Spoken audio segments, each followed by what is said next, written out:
Assalamualaikum warahmatullahi wabarakatuh. Perkenalkan, kami dari kelompok 5 yang berjumlah 2 orang. Perkenalkan, nama saya Dera Agus Pensyah. Saya Dwita Aprilia Purwati. Kami di sini diberikan tugas oleh dosen kami pada mata kuliah Pancasila, yaitu Bunda Alisatul Mardiah, yaitu tugasnya UTS Pancasila yang berjudul Dinamika Pelaksanaan Undang-Undang Dasar 1945. Yang pertama, dinamika pelaksanaan Undang-Undang Dasar 1945 pada masa Orde Lama. Nah, setelah Presiden mengeluarkan dekret Presiden pada tanggal 5 Juli 1959, Undang-Undang Dasar 1945 kembali diberlaku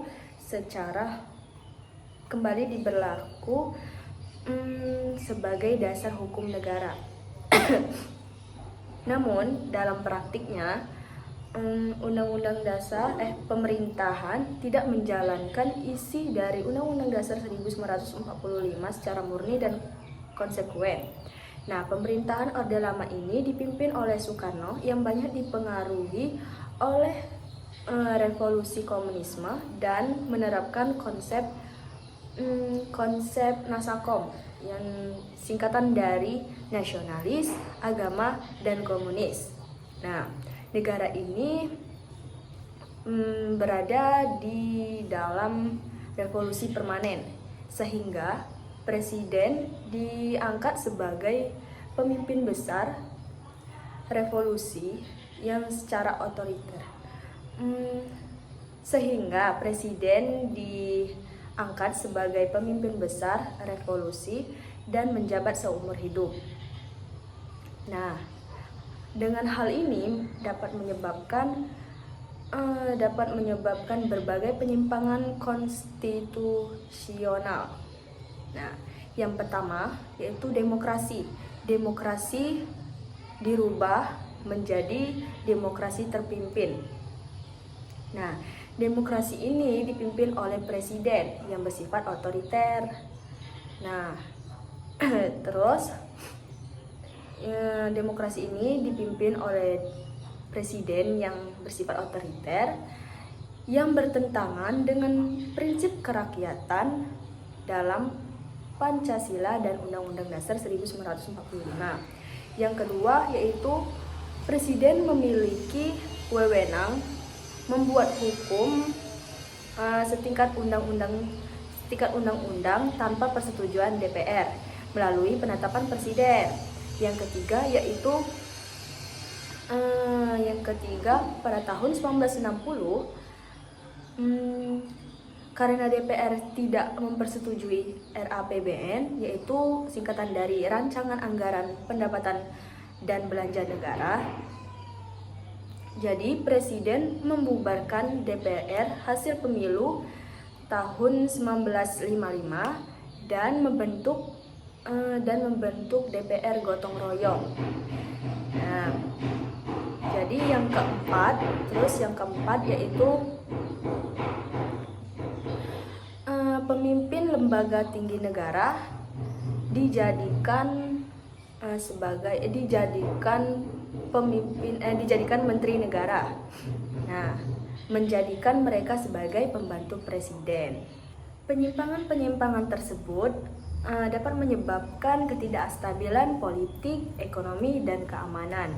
Nah, puncaknya terjadi pada pemberontakan G30 SPKI pada tahun 1965. Nah, terus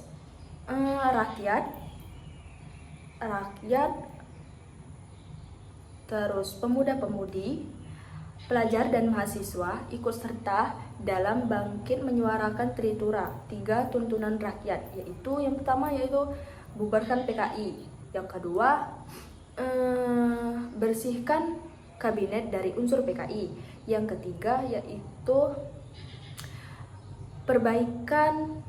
perbaiki ekonomi dan turunkan harga. Nah, karena tekanan semakin besar, Presiden Soekarno mengeluarkan isi surat perintah 11 Maret 1966 atau Super Semar yang memberikan wewenang kepada Letnan Jenderal Soeharto untuk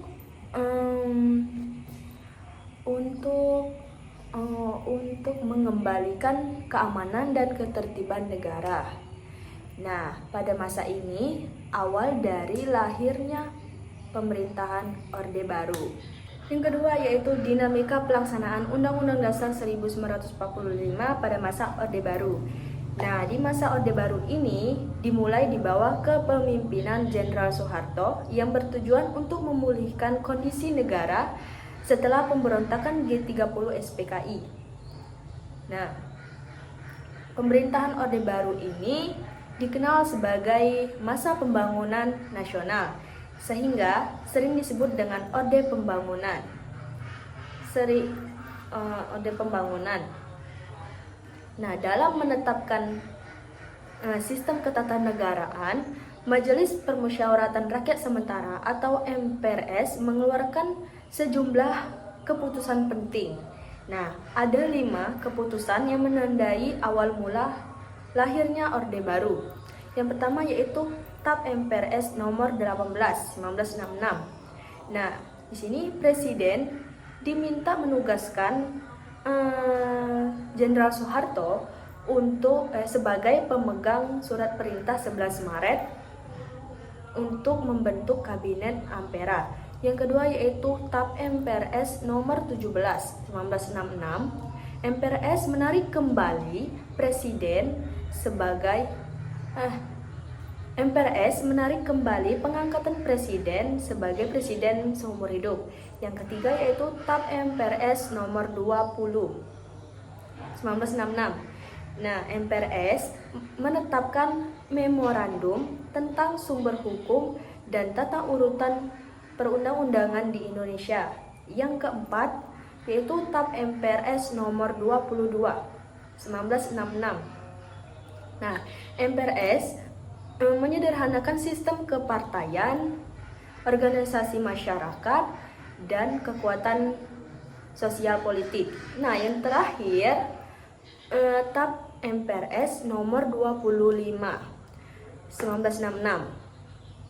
Nah, MPRS membubarkan Partai Komunis Indonesia atau PKI dan melarang penyebaran ajaran komunisme, Marxisme, dan Leninisme di seluruh wilayah Indonesia. Nah, pada masa itu Indonesia mengalami ketidakstabilan di bidang politik, ekonomi, dan keamanan. Nah, untuk mengatasi situasi tersebut, DPR GR mengeluarkan resolusi yang meminta MPRS untuk mengadakan sidang istimewa. Sidang istimewa ini dilaksanakan pada Maret 1967 dan menghasilkan keputusan penting yang memperkuat pemerintahan dan menegakkan pelaksanaan Undang-Undang Dasar 1945 secara konstitusional. Baiklah, selanjutnya yang akan dilanjutkan oleh saudara kita yaitu Dera Agus Priyansyah. Pada awalnya bangsa Indonesia merasakan peningkatan nasib bangsa dalam berbagai bidang. Suatu program negara yang dituangkan ke dalam GBHN yang disebut Pelita Pembangunan 5 tahun. Hal ini wajar dirasakan oleh bangsa Indonesia sejak tahun 1945 setelah kemerdekaan. Nasib bangsa Indonesia senantiasa dalam kesulitan dan kemiskinan. Namun demikian, lambat laun program-program negara bukannya diperuntukkan untuk kepada rakyat, melainkan demi kekuasaan. Penafsiran pasal-pasal Undang-Undang Dasar 1945 dilaksanakan sesuai dengan amanat sebagaimana tertuang dan terkandung dalam Undang-Undang Dasar 1945, melainkan dimanipulasikan demi kekuasaan. Dinamika pelaksanaan Undang-Undang Dasar 1945 pada masa reformasi. Masa Orde Baru di bawah kepemimpinan Soeharto sampai tahun 1998 membuat pemerintahan Indonesia tidak mengamatkan nilai-nilai demokrasi seperti yang tercantum dalam Pancasila pemerintahan dicemari korupsi, kolusi, dan nepotisme. Keadaan tersebut membuat rakyat Indonesia semakin menderita.